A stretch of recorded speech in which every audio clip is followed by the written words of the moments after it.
Starbucks is making headlines with its decision to shut down underperforming locations across North America, a move that comes as part of a significant restructuring initiative led by CEO Brian Niccol. This ambitious plan, which is projected to cost the company around $1 billion, aims to rejuvenate the coffee giant's declining sales figures.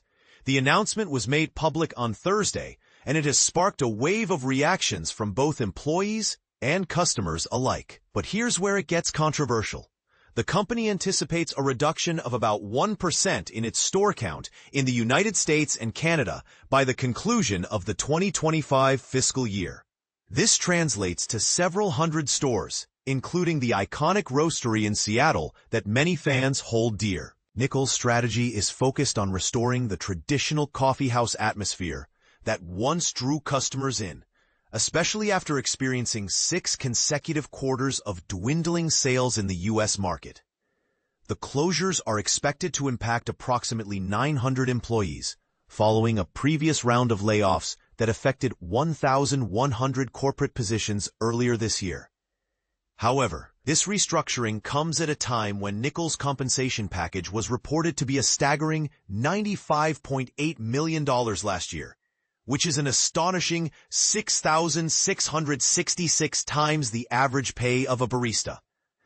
This disparity has raised eyebrows and sparked discussions about income inequality within the company, making it the largest CEO-to-worker pay gap among all companies listed in the S&P 500.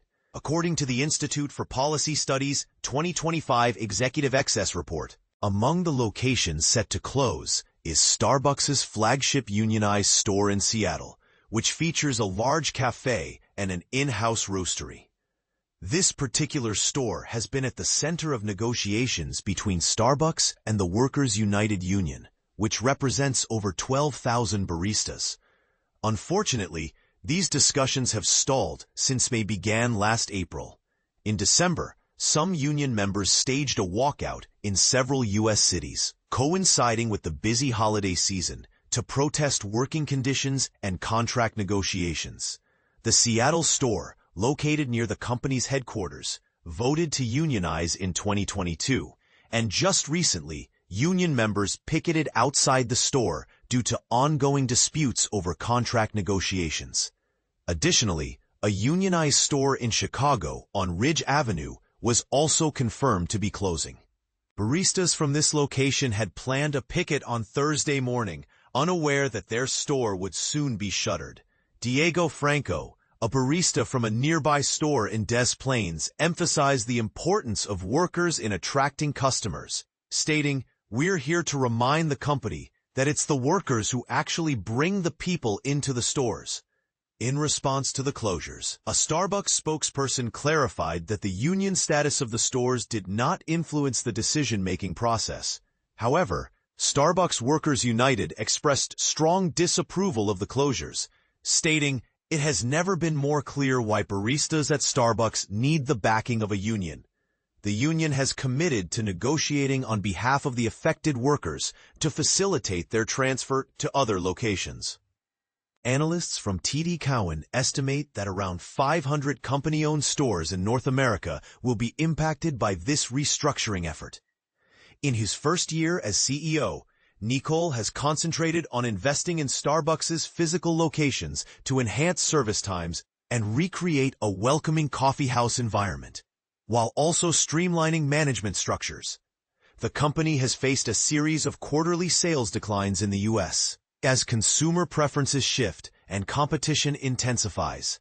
Niccol noted in a letter to employees, "During the review, we identified coffeehouses where we're unable to create the physical environment our customers and partners expect, or where we don't see a path to financial performance, and these locations will be closed." By the end of the fiscal year, Niccol indicated that Starbucks would operate nearly 18,300 locations, both company-operated and licensed, across the U.S. and Canada, a decrease from the 18,734 locations reported in a regulatory filing in July.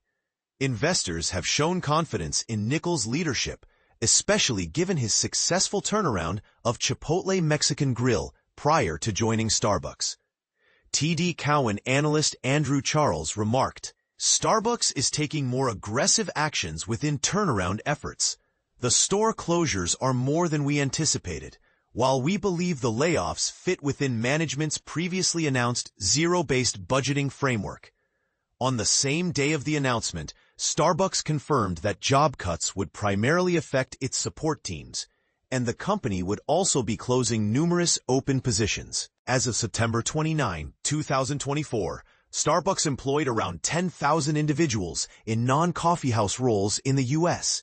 Niccol acknowledged the significant impact these changes would have on both partners and customers, stating, "This is a more significant action that we understand will impact partners and customers."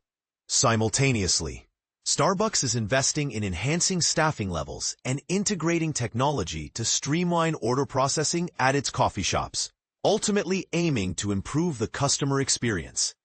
Earlier this year, the company had already announced the elimination of 1,100 corporate roles and a modest 2% salary increase for all salaried employees in North America. As Starbucks navigates these turbulent waters, one must wonder, is this restructuring the right move for the company, or could it backfire? What are your thoughts on the balance between corporate decisions and employee welfare? Feel free to share your opinions in the comments.